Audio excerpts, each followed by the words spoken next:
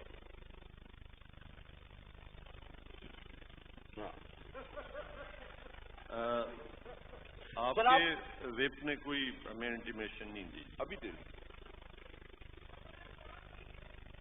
جی وائنڈ اپ please.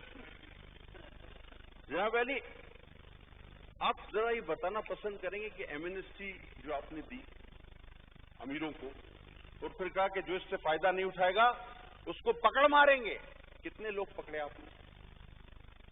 آپ نے اپنے لوگ نکال لیے, اس کے بعد مجھے ایک آدمی بتا دیں جس کو آپ نے گرفتار کیا. سر بہت بڑا ظلم آپ نے پتہ کام کیا.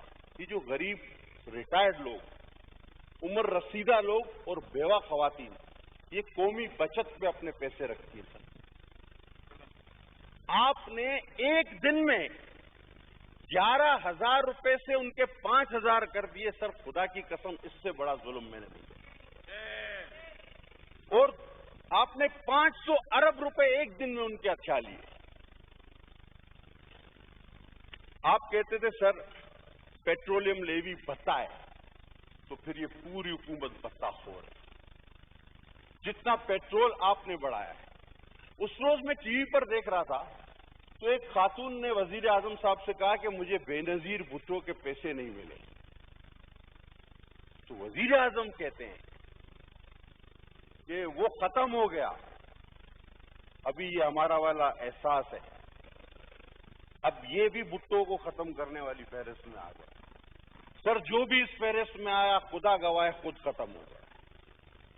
ذوالفقار علی بھٹو کو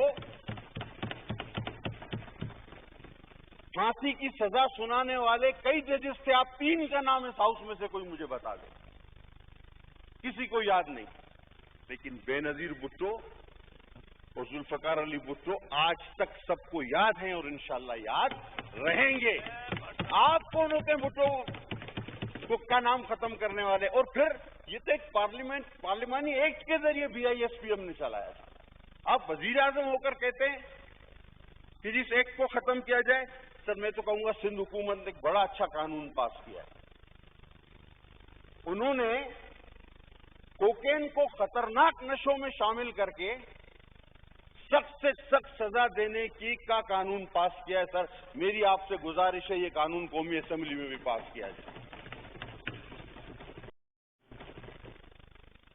اسد عمر صاحب نے ایک بار کہا تھا کہ 1 سال، یہ بیکار کی باتیں ہوتی ہیں، 1 سال میں اگر سارے مسئلے حل نہیں ہوتے تو انسان کو استعفا دے دینا چاہیے، چلے جانا چاہیے۔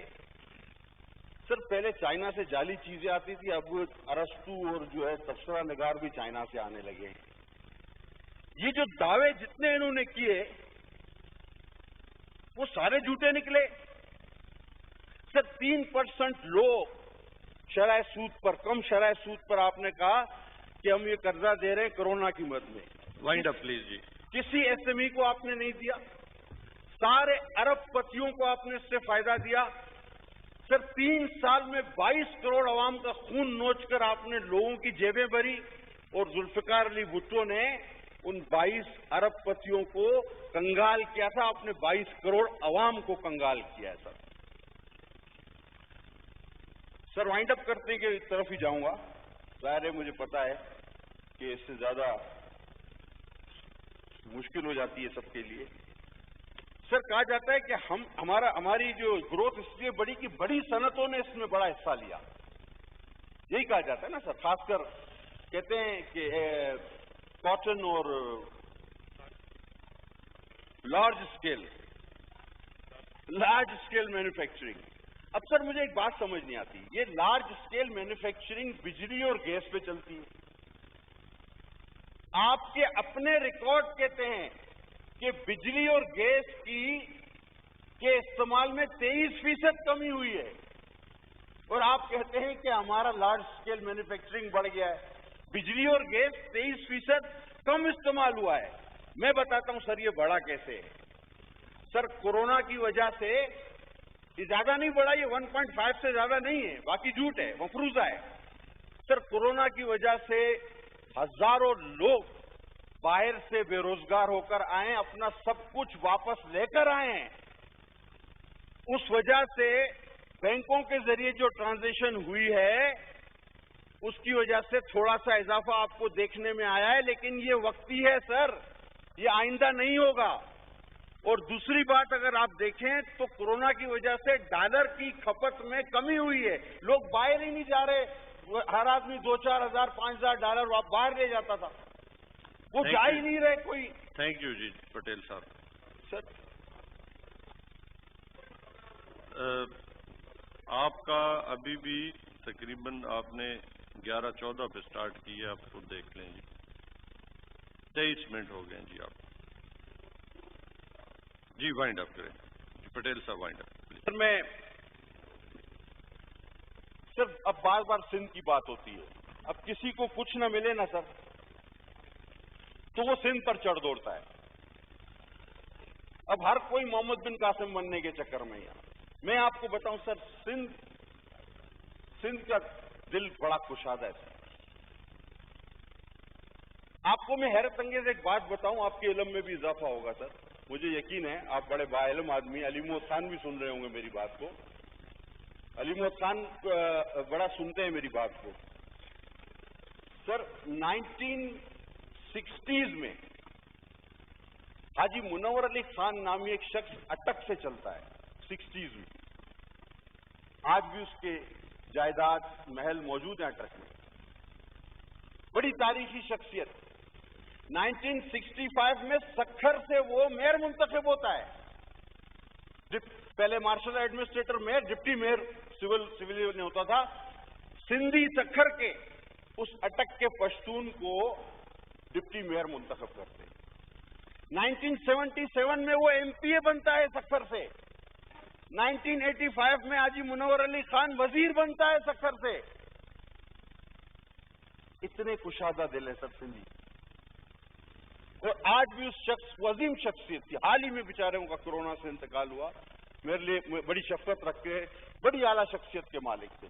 آج بھی اگر خورشید شاہ صاحب موجود ہوتے، یہاں بہت بڑے آدمی تھے، خورشید صاحب بھی کہہ رہے ہیں، خورشید شاہ صاحب ہوتے تو زیادہ روشنی ڈالتے ان کی شخصیت۔ پٹیل صاحب تھینک یو جی۔ سر میں آپ بڑی کام کی بات بتا رہا ہوں، تھینک یو۔ ابھی سر ایک لاسٹ، سر یہ جو ایک دو چیزیں سر، یہ جو سندھ پر بات کرتے ہیں نا سر، تو آج بھی سندھ نے سب کو اپنے دل میں جگہ دی، سمویا، مجھے ایک بھی غیر نسلاً غیر سندھی بتا دیں جو دوسرے صوبے سے منتخب ہو کے آتا ہو. کوئی نہیں. لیکن ہم سب کو ویلکم کرتے ہیں. خدا کے واسطے ہمارے صوبے کے ساتھ ناانصافی نہ کی جائے اور یہ زبان استعمال نہ کی جائے جو میرے سندھ کے شہروں کو تقسیم کرے, جو سندھ کاٹ کہلاتی ہے. کیونکہ پھر ہم کہیں گے مرسو مرسو سندھ نہ دیسو, اوچو تیسو سندھ نہ دیسو, ہیمو تیسو سندھ نہ دیسو. پھر ہم کہیں گے. سر اگر پھر سندھ کی بات کرتے ہیں کراچی کی, تو پھر میں انڈیجینئس کمیونٹی سے تعلق رکھتا ہوں. مچھیرا ہوں, کراچی میرا گاؤں تھا, سب وہاں آ کر آباد ہوئے. دنیا میں انڈیجینئس رائٹ ملتے ہیں, مجھے آپ کیا دیتے ہیں؟ چلے پھر یہ بتائیں. مجھے ایز اے انڈیجینئس, ہم تو چند 100 لوگ تھے سر جب کراچی میں میرے باپ دادا تھے. میرا دادا بابا آئی لینڈ پہ پیدا ہوا.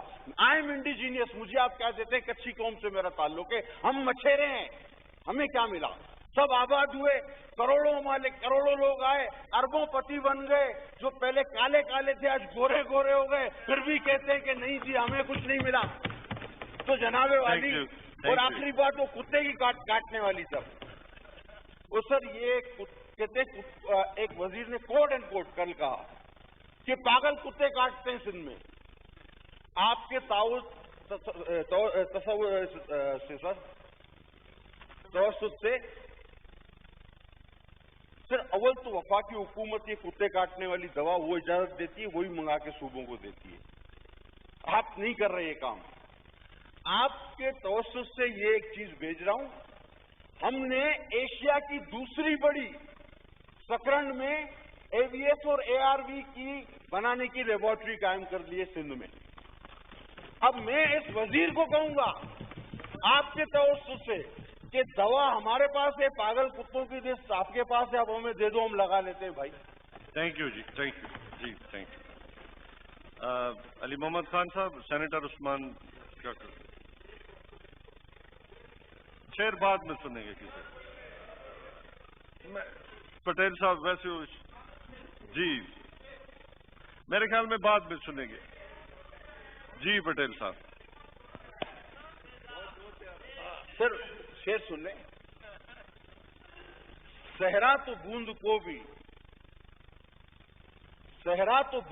بھی ترستا دکھائی دے, اور بادل سمندروں پہ برستا دکھائی دے.